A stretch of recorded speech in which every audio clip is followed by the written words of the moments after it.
Hello, my name is Yomi. Thank you for taking my GS out for a rental. Just wanted to give you a quick overview video. Just a video kind of going over some of the details around the bike, just in case you forget about some details on the trip. You can just quickly review this video. So, just as a start, this is the bike. And just kind of going over the main things. So you got your saddlebags here. So I guess we'll just go ahead and start with that, just since it's something a little bit different.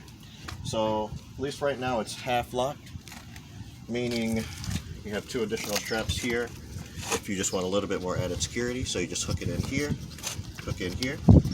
But if you know you're going to be going in and out of the bike a lot, I usually just kind of take these off, keep them to the side. And then you have these two hooks on the side, one on this side, same for the other. And then you just unroll it. And you got your bag here, a decent amount of space, and a hard liner on the bottom to kind of keep the shape. So, same thing, closing it. So, usually just try to keep the shape, kind of get some of the air out, roll it up, hook it back in, and good to go. Alright, so that's one main thing there. From a protection standpoint, you got some guards for the engine here, so any tip over, don't really have to worry about that too much. Same with the bottom here, a nice skid plate, so everything's fully protected. Up here, you've got highway pegs, so you can just kick those out, be able to kick your feet out, whether you're kind of like riding like this, full like this. You got some options for your feet for the long trips. If we're moving up on the bike here, these mirrors are adjustable, so able to click them in, click them out to whatever your adjusted height is. Windshield wise, you can raise and lower the windshield. So to raise it, you twist to the left, and to lower it, you twist down to the right. So even at least for me, I'm 5'10", so even with it fully down, the wind's pretty much shooting right over me. So if anything, I usually keep it all the way up if I'm on the highway and just really want some good wind protection, or if it's raining, to keep everything off me. Down here, you have a little compartment, pretty small. Really depends on what you want to put in there. If you're riding and just want to keep your keys in a place, there's one potential place you can keep them. Lock it like that. Otherwise, you got the gas tank here, since we're in this area. The bike does have to be off after you're riding. You're able to just lift this up, pull it open, fill in. Normal gas tank there. When closing it, just make sure you flip this all the way up, hold it down. If it does, sometimes it doesn't catch, so you just gotta put a little bit more force on it. Make sure that's down there. You can put your phone in this location here. You have the two hard points here. You slide this down to hold the phone in. And on the other side,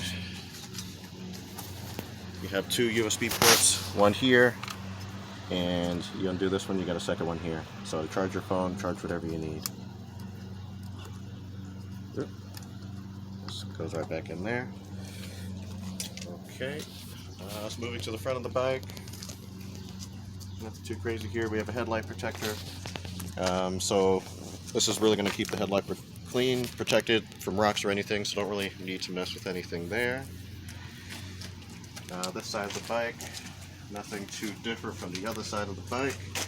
You have, at least here, if you are want to do some standing riding, you are able to adjust this to get a little bit more, so it's a little bit easier to press down on the brake. So just more pull this back, pull it up. Now passenger pegs, just in and out, simple. Alright, so let's get into the actual bike itself. So you got your main controls, at least here on the right hand, you have your heated grips. So you got two levels. As you look a little bit here, it's going to have the number 2. That's going to be the highest heat. Click it again for 1 and another for off. Next you have the mode button here. So this is where you can change from dynamic to road to enduro. So you just press that once, it'll come up on the screen as a kind of like a confirmation. Enduro, rain, road, and then once you select it, you do have to let off the gas, and that's when it'll be able to transfer to the next one. So when the bike first comes on, you'll see this warning. Everything is in service. This is just since I didn't go to the BMW service. So just click, oh sorry. So in order to get out of that, move here to this left hand. So you're able to click to the left and to the right with this and scroll up and down on the screen. And you have your menu button. So as you press this one at the top, this is more going to be changing what's up here. So your trip, your mileage, your TPMS, how much miles left, gas left, total miles. If you click on this bottom button, that's more showing you this arrow down here, which is just going deeper into menus. So you just keep clicking it down to get deeper and then scrolling through the different areas. And then to go back, you can just press up on that menu button up here and then moving to the right to get to the different areas such as settings, which is where you can adjust vehicle settings, enduro mode and everything, as well as any system settings such as date and time, connection such as connected to your helmet or to your phone. Other than that, that should be really all the main things you need to know for the bike. I do have this bracelet here. It's kind of like a last case scenario. It's got a compass, temperature, an SOS, so you got a whistle, and it's got a fire starter in there as well, just more from like a protection standpoint. So yeah, just let me know. Everything should be moving pretty smooth with this bike. I've just been going, as you can see, over 20,000 miles. Haven't really had any serious issues with it. So just give me a call or a message if you run into any issues. But this video should give you a nice summary of what to do and how things work. Alright, have a fun, safe ride.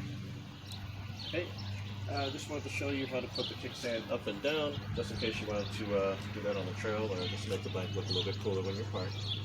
So, got the kickstand down here, goes up and down here with this lever. Definitely use your foot to do that. You'll put left hand here on the handlebar, right hand back here. And to lift it up, a lot of times I'll just use my hips to lean up against the bike. Just use your hips to get it up. With the suspension, it kind of bounces up pretty easily. Alright, kickstand up. Alright, so you'll first, as you get the kickstand down, without really pushing down hard on it, you want to feel that both points contact. You'll stand up and pull to the back.